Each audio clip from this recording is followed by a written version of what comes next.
So this is the third video in my series on how my home setup works for solar and battery being disconnected from PG&E. And so this one should be very exciting. I actually will go and do a walk around in the backyard to show the solar array and show the Tesla PowerPack and show the site controller and the transformer and everything. So this video has a little bit more action than the previous one. So to start out with, I will have a quick run through a few slides with some of the details, and then I can show you how that actually looks physically.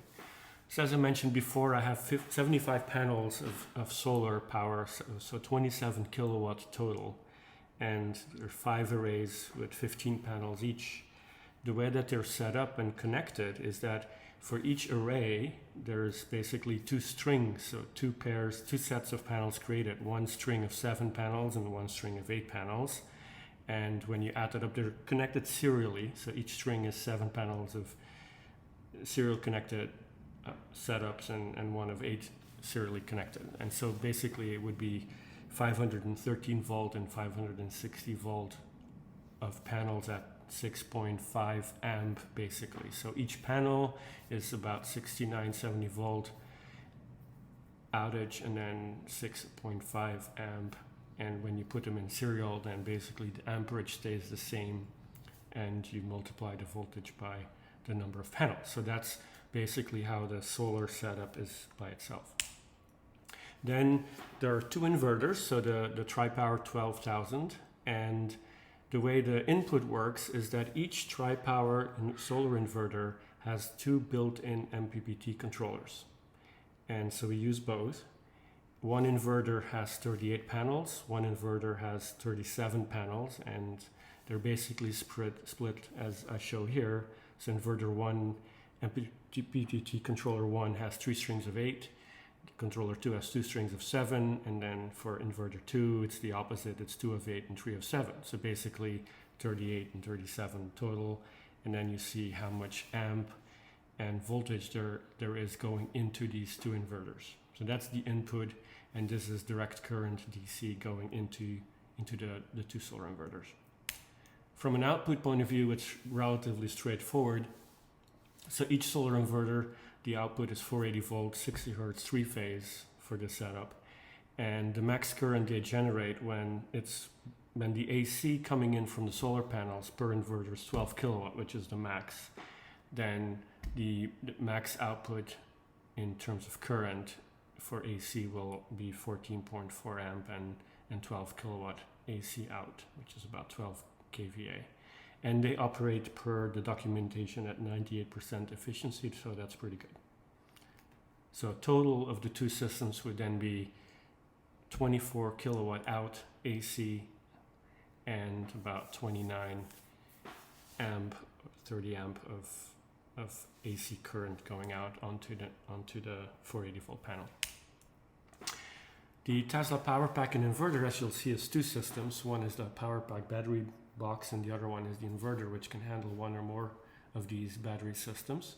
So the setup I have is a 4-hour configuration of the PowerPack, which means it can handle 58 kilowatt and has a 230 kilowatt hour capacity.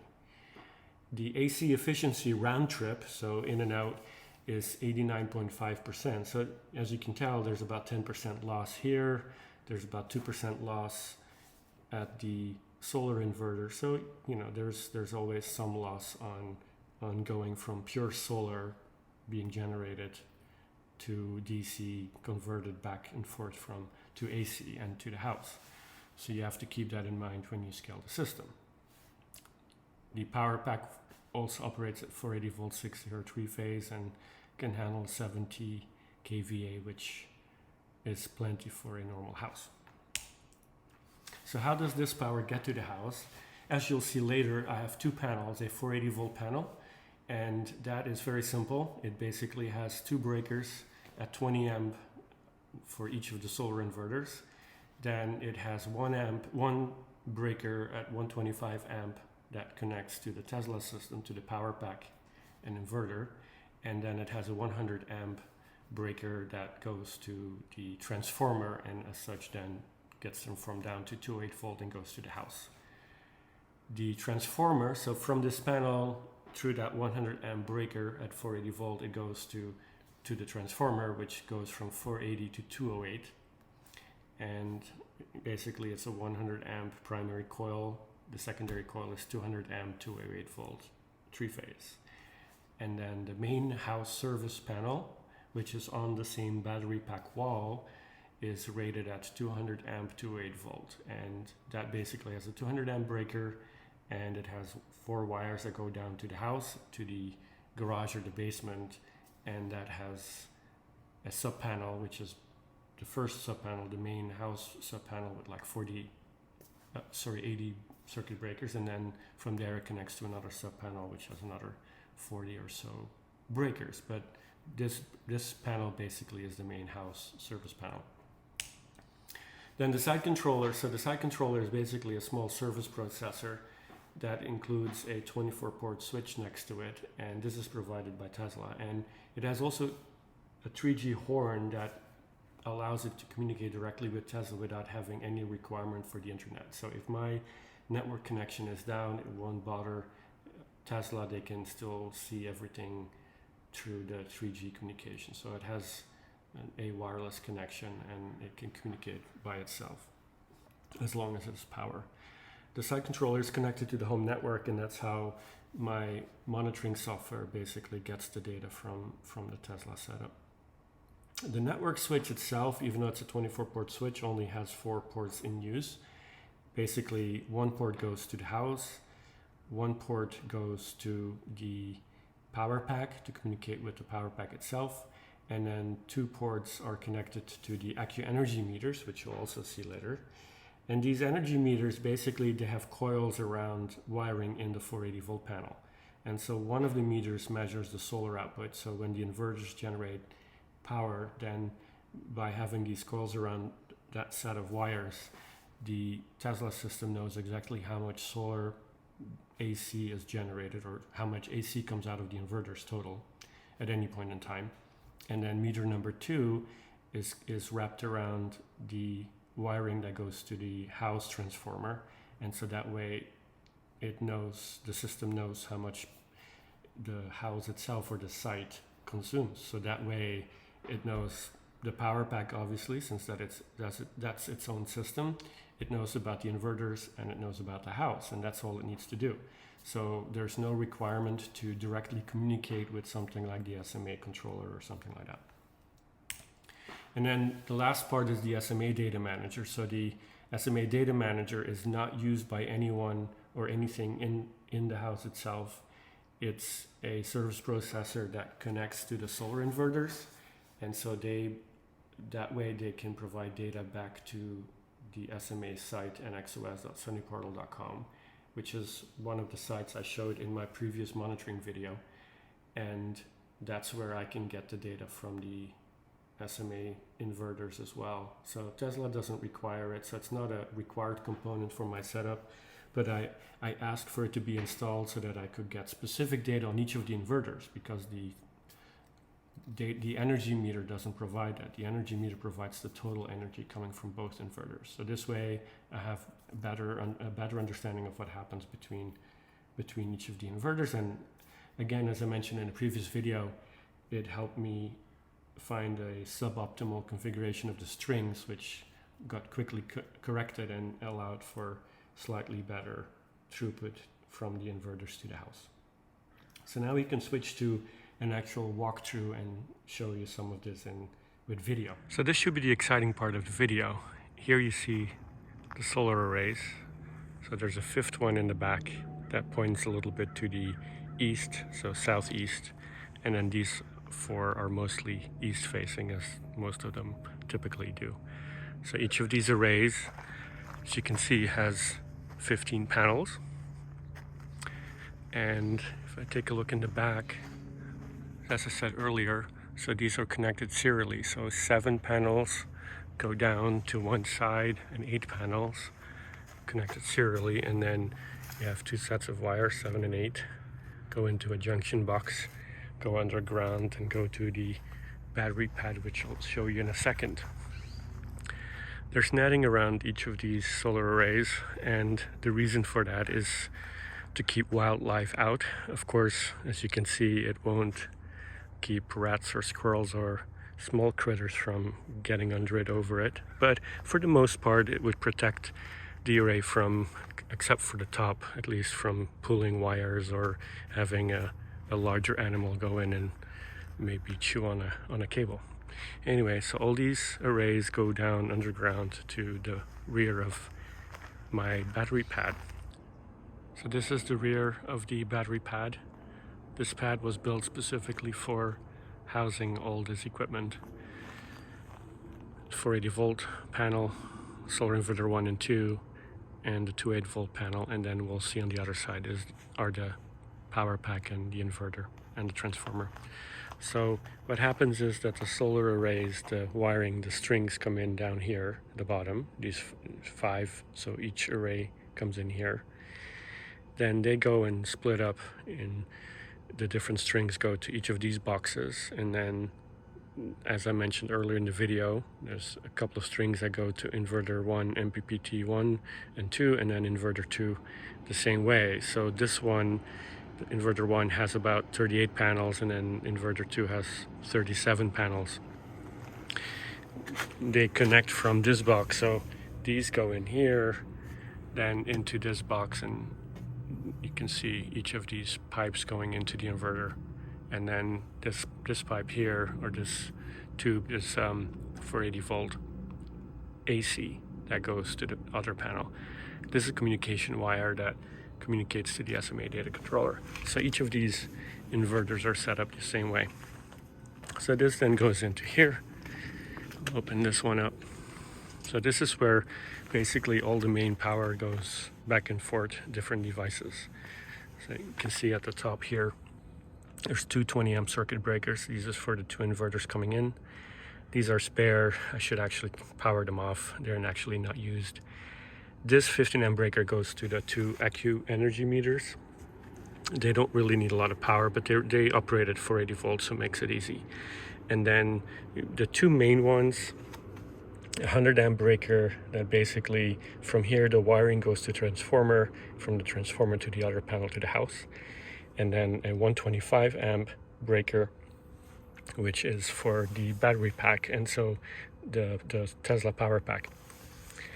The reason this one's slightly higher is because the house can get 100 amp and the battery could be charged as well, and so maximum 100 amp to the house, but the Tesla system can handle slightly more because there's input and output.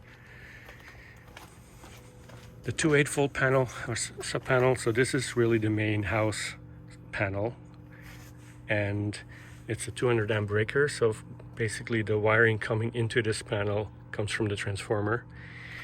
The reason it's out here is because there are a few breakers here as well. So there's one breaker that goes to the SMA data manager, and then a few others that are for landscaping outside. So it's not really well populated here, but all the main circuit breakers are in the basement. And then the 200 amp breaker that then has all the 4 wires going down to the garage or the basement, and that's where the main house sub panel is, which then connects to another sub panel in another room. So then we go around the other side. So here on the left we have the transformer. So those wires go from the big panel in here, transforms it down. You can hear the hum. This hums all the time that way. That's a view of the 2 AccuEnergy meters. So one of them has coils around the 2 inverter wiring, and then the other one has coils around the wiring that goes to transformer, so that way the Tesla system knows exactly how much comes in from solar, how much goes to the site or the house, without having to communicate directly with some other special type of equipment. So here you have the 2 big boxes. The left side is the actual battery, the power pack. The right side is the inverter. The reason the inverter is this big is because it's built to handle 10 of these. I just have one for my environment, but a PowerPack system is basically one inverter plus up to 1 to 10 of the batteries. And so inside, if I were to open this up, but I won't do that now because the whole system would shut down and I need my power online. But if I were to open it up, you would see 10 slots in here. And so each slot is like a power bar that can handle 75 kVA. I have 2 inside, 1 active, 1 for backup, but basically it could handle 10. So in my case, there's a lot of empty space. The PowerPack is very similar to a Tesla vehicle. So in this case, this one has 16 shelves of batteries, but you can see if I get closer, you see this thing here is a huge fan that sometimes powers on to cool things down, and it also has liquid cooling. So when you open this up, it has a similar system as how it cools the batteries in a Tesla vehicle. And then the inverter itself, if I look this way, you can see right there, this has 2 big fans as well for cooling. There's 2 more fans on the inside, but I haven't heard those kick in very often. Anyway, so the power goes in here, main power. This is behind everything, so I can't actually see the battery. I can only see this thing, and that's where that handles all the power going into the battery and out and converts it back to. So this is AC, that does DC, and then back AC out, in and out. And then the last one in my setup is the side controller. And there's a lot of wires in here, but they're not all required. I just have 2 network switches connecting to the house, and then some other equipment that I use for other things. The most important pieces here is this box here is the side controller. So it's a really small box. I assume it runs Linux, and it's connected to that 3G horn, so that way it can communicate directly to Tesla without my network having to be online. And then it also comes with a 24-port network switch. And so when you look at the wiring, this red one here goes to my house switch, so I can connect to it myself. And that's how I get all the JSON data I use from my own monitoring system. And then the black one is connected to the switch, so it has a private network. The other things are plugged in. The blue cable here, the blue network cable, goes straight down to the PowerPack, the big box, and that's how the side controller communicates with that system. You can turn it on and off, set up the microgrid, and do all the settings. These 2 gray cables are the 2 AccuEnergy meters, so that's how they communicate with this setup. So Tesla sees them on the private network, and then it gets the data from it and uses that. And that's really the heart for the Tesla site. And then the last box here is the data manager. So the data manager is not connected to any of this. It's connected to my house, and it then communicates to nxos.sunnyportal.com, which is where I connect to get the data from the inverters. The inverters are connected here onto the switch, and they just communicate internally. I haven't figured out yet how to communicate directly with the data manager. I assume that might be possible, but I haven't looked into that yet. Now, one last interesting thing is that this system, when it's shut down, needs to somehow bootstrap. There is no power anywhere since, well, I don't have PG&E. And so the way this has to be bootstrapped or kickstarted or jump-started is the following. This transformer here is connected to this white cable, and it's well covered, so that's a normal power cord, a 110 volt outlet plug, and that connects to the transformer, which goes down to down transforms to 24 and connects to the side controller and also to the switch. And so when the whole system is shut down, in order for me to power up my environment or my house, I connect this cable to a small portable battery pack that has 110 volt and 12 volt output. It can just be 160 watt or 400 watt or something like that. I have a Goal Zero 1500, so plenty of power. It doesn't need to be online for a long time. So I plug this thing in. It then basically energizes the side controller so Tesla can log into it. The other thing I need to plug in is the little cable in the back goes from here down to the circuit board on the big inverter. And so that's 12 volt. So I need to plug that into a 12 volt connection on my portable battery. I need to connect this to the 110 volt on the portable battery. Then Tesla connects to this. It creates a microgrid. So what happens there is that the PowerPack will not wait for power to be on the 480 volt wiring. It just will create a microgrid so that the battery will start producing power. Once the battery starts producing power, the system here can all run off that. So as soon as the battery system is in microgrid mode, I can disconnect this one and that one, just pull them out, wrap them up and put them back in here, and then it's all fully self-contained. So right now this all runs off of power coming from the PowerPack. Once there's 480 volt power on the network or on my wiring, then this panel has 480. The solar inverters will see a 60 hertz signal and they will start operating and kick in. And when there's sunlight, then they will start generating power, and it does what it normally does. But that's the way I actually bring up my house. I have a small portable battery. I connect it to the side controller and the PowerPack. It brings up the microgrid. That then lets the solar inverters kick in, and then everything just happens and works. And that's the whole walk around of my setup.